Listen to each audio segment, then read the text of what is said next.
적 분석입니다. 자, 시장 상황 빠르게 말씀드리는 시간 가져보도록 하겠습니다. 자, 보시면 지금 채권 수익률 같은 경우에는 말씀드렸듯이 하방에서 어느 정도 지지 구간이 끝나가는 모습이 나오고 있어요. 이제 곧 올라갈 수가 있다는 얘기입니다. 그래서 이제 채권 수익률 자체가 다시 4%까지 도전하는 과정에서 필연적으로 주식시장은 조정이 나올 수밖에 없다고 말씀을 드렸었어요. 자, 그래서 이제는 어느 정도 하락을 대비할 시기다 라고 말씀을 드릴 수가 있을 것 같습니다. 자, 이렇게 지지부진한 과정에서는 시장이 작은 진폭으로 움직였지만 이제는 어느 정도 하방 추세를 또 강하게 가져가는 모습으로 흘러갈 가능성이 높아 보입니다. 자, 그래서 실제로 지금 주가를 본다면 자, 나스닥 같은 경우에 제가 강조를 드렸었던 단기 정배열 추세는 지금 보시는 것처럼 무너져 내리는 모습이 나왔어요. 자, 이때처럼 뭐 이렇게 바로 복귀를 하는 게 아니라 금요일 시장에서 추가적으로 하방이 나왔기 때문에 일단은 전저점을 도전하는 방향으로 흘러갈 가능성이 높다고 생각을 합니다. 즉, 요 라인까지는 다시 도전을 할 수 있기 때문에 그 부분에 맞춰서 대응을 해주시면 좋을 것 같아요. 자, 실제로 이걸 보시면 자, 그렇게 많이 남지는 않았습니다. 지금 1700 정도이기 때문에 우리가 1100 정도까지 한다면 저번 10월 달에 보여줬던 최저점을 도전하는 방향으로 이번에 움직일 수가 있다는 생각이 듭니다. 자, 일단은 정배열 추세를 이탈했기 때문에 뭐 산타 랠리나 이런 것들은 사실 이제 끝났다고 보시면 돼요. 없다는 게 기정사실화 됐다고 보시면 되고, 이제 어차피 2주 정도밖에 남지 않은 상황에서 올해가 아마 이번 시장은 하방을 확인하는 쪽에서 마무리가 될 가능성이 높습니다. 그리고 신년이 돼서 만약에 이전의 저점인 만대가 뚫리게 된다. 그때는 어제 찍었던 영상에서 말씀을 드렸듯이 또 다른 차원의 하방을 확인하는 이제 주식시장이 될 수도 있다는 거예요. 추세 자체는 조금 느려질 수 있겠지만 완만한 각도로 하방을 계속해서 그려가는, 즉 기업들의 실적도 떨어지고 자, 이런 식으로 서서히 빠져가는 모습으로 만선이 충분히 돌파가 당할 수가 있다는 얘기입니다. 자, 그래서 이런 부분들을 조금 염두에 두시고 지금은 오히려 요 3일 동안의 흐름으로 인해서 이 소실점의 끝에서의 방향이 앞서 말씀드렸듯이 상방이 아니라 하방이 될 가능성이 높아졌다는 생각이 들어요. 자, 그렇기 때문에 여러분들께서도 어느 정도 하락에는 지금 대비를 해주시고 이전 저점인 1100선이 지지가 되는지를 꼭 확인을 해주시는 게 좋을 것 같습니다.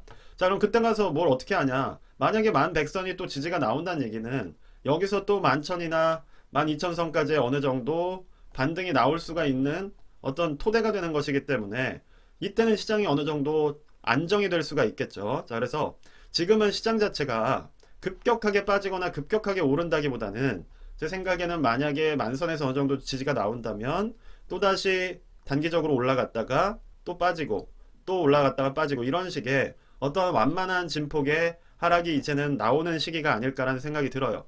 자, 실제로도 지금 요 이틀 동안의 하방 역시도 뭐 그래도 1%나 뭐 2% 정도 수준에서의 하락으로 마무리가 되었기 때문에 이전처럼 5%, 4%, 3%씩 확 빠지던 모습과는 조금 차이가 있다는 생각이 듭니다. 그래서 이러한 변화를 조금 염두에 두시고 다시 51선이 저항으로 기능하게 된 만큼 자, 다시 51선이 이렇게 저항으로 기능을 하게 되었죠. 그래서 이제 당분간은 충분히 하방을 확인하러 갈 수가 있다. 이 부분에 초점을 두고 대응을 해주시면 좋을 것 같습니다.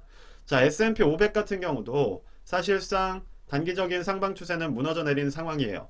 지금 나스닥과 큰 차이 없이 움직이고 있고 S&P 500 역시도 3,500선을 충분히 이번에 확인하러 내려갈 수가 있다. 그렇기 때문에 그런 부분에 염두를 해두시고 지금 매수를 하시기보다는 조금 이 바닥권에서의 매수 타이밍을 잡으시는 게 더 싼 가격의 지수나 혹은 ETF 주식들을 살 수 있는 기회라는 거를 조금 염두를 해주시면 좋을 것 같아요.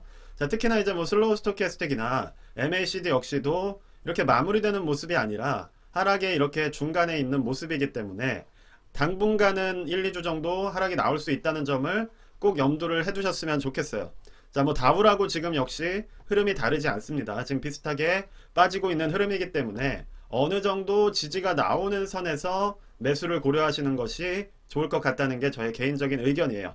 자, QQQ 뭐 나스닥 그리고 이제 뭐 반도체 쪽도 조금 살펴본다면, 자, SOXX 같은 경우는 지금 현재 어느 정도의 추세를 위쪽으로 상당히 올라갔었죠. 그래서 이제 하방 추세로 다시 도전을 하러 내려오는 모습인데, 나스닥과는 달리 이전의 추세선이 깨진 것은 아니에요.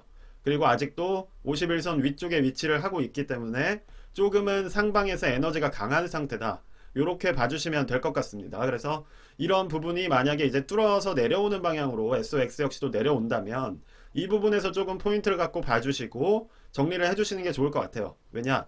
역시나 저점 자체가 290으로 지금 위치에서보다 상당히 진폭이 커질 수 있기 때문에, 자, 290이고 지금 현재 360이니까 거의 20-30%, 지수로 20-30%란 얘기는 3배 레버리지, 특히나 SOXL 같은 거 투자하시는 분들은 엄청난 손해가 될 수가 있겠죠. 자, 그렇기 때문에 어느 정도 지지가 나오는 단계에서 주의를 해주실 필요가 있을 것 같아요. 뭐 비중을 조금 줄여 놓으신다든지 대책을 조금 마련을 하셔서, 만약에 혹시 이런 51선을 뚫고 하방으로 내려가서 저점을 확인하는 흐름으로 같이 움직였을 때 타격을 받는 거를 좀 최소화하시는 게 좋을 것 같다는 생각이 듭니다.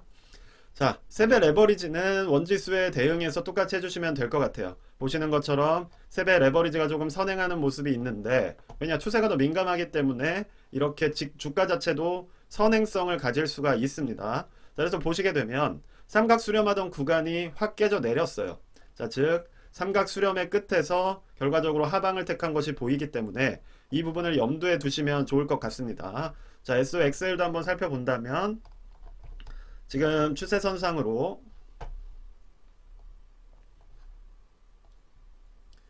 자, 이러한 추세가 그려져 왔었고 이전에는 상방에서부터 이러한 추세가 잡혀 있었어요. 자, 아직은 추세가 무너져 내리지는 않았지만 결과적으로 이 이하로 이제 내려가게 된다면, 즉 아직은 추세 안에서 움직이지만 반등이 나오는 것이 아니라 이 하방을 찍는 모습이 나온다면 사실은 이때가 1차 손절 타이밍이 될 수가 있을 것 같다는 생각이 듭니다. 뭐 가격대로 친다면 한 10.6달러 정도가 될 것 같아요. 그래서 이런 부분들을 염두에 두시면서 대응을 해주시면 어느 정도 연말의 하락 랠리에서 조금 손해를 누적시키지 않는 방향으로 대응을 하실 수 있을 것 같습니다. 자, 애플 같은 경우도 사실 중요한 위치에 있어요. 이번에 2번이나 나왔던 저점을 지금 도전하는 모습인데, 만약에 다음 주 시장에서도 이 하방을 그리게 된다면 애플도 어쨌든 제가 말씀을 드렸었지만 역배열로 돌아선 지가 한 2달 정도 됐습니다. 자, 그래서 애플 역시도 지금 역배열 상태에 있기 때문에 너무 이전처럼 그냥 무작정 사기보다는 항상 저점이 확인되는 걸 포인트로 삼고 확인을 하시면서 매수하시라고 말씀을 드렸었어요. 그래서 이전과는 달리 수익 실현도 적극적으로 해주시는 게, 특히나 역배열의 고점 부분에서 수익 실현을 해주시는 게 좋을 것 같다고 말씀을 드렸기 때문에 그런 부분들을 염두에 두시면서 대응을 해주시면 좋을 것 같습니다. 특히나 테슬라 같은 경우는 지금 엄청나게 많이 빠지고 있는 상황이에요. 제가 이전에 이렇게 추세선이 그어져 있는 것도 역배열 투자이기 때문에 이제는 투자 방식을 좀 바꾸셔야 된다라고 말씀을 드렸고, 실제 이번에도 보시면 하방 지지가 없이 계속해서 빠지는 모습, 거의 반토막 나는 모습이 나왔기 때문에 지금 역배열에서는 항상 개별주 투자를 할 때는 조심을 하셔야 된다. 그리고 항상 저점이 확인돼서 어느 정도 추세가 이런 식으로 잡히는 걸 확인을 하시고 들어가셔야지, 이런 식으로 지금, 자, 이게 중요한 얘기에서 좀 말씀드릴게요. 자, 이런 식으로 단기 추세가 잡히는 걸 확인하면서 들어가셔야지, 지금 이런 식으로 보면 저점이 계속 낮아지고 고점도 낮아지는 상황이죠. 그쵸? 그래서 여기서 이런 파동이 한번 나오는 걸 봐주시면서 이 포인트에서 들어가셔야 되는 겁니다. 근데 지금같이 역배열로 계속해서 떨어지는 상황에서는 사실은 타점을 잡지 않는 게 맞는 거예요. 그래서 테슬라나 애플 같은 경우도 유의하셔서, 지금 애플 같은 경우도 지금 여기서 만약에 빠지게 되면 타점이 높아지는 게 아니라 낮아지는 것이기 때문에 투자 자체를 이제는 당분간은 조금 매수 자체를 자제하시는 게 좋은 위치가 될 수가 있습니다. 그래서 지금 가장 대표적인 이제 주식들도 이렇게 역배열에 들어갔기 때문에 이 부분을 염두에 두시면서 전체적인 대응을 해주시면 좋을 것 같아요. 자, 그래서 주요 이제 개별 종목들도 한번 이제 위치나 아니면 추세 같은 걸 좀 살펴보는 그런 영상을 조만간 준비를 해보도록 하겠습니다. 네, 일단 오늘 영상은 여기까지만 말씀드리도록 하겠고요. 영상이 도움이 되셨으면 구독과 좋아요 부탁드립니다. 감사합니다.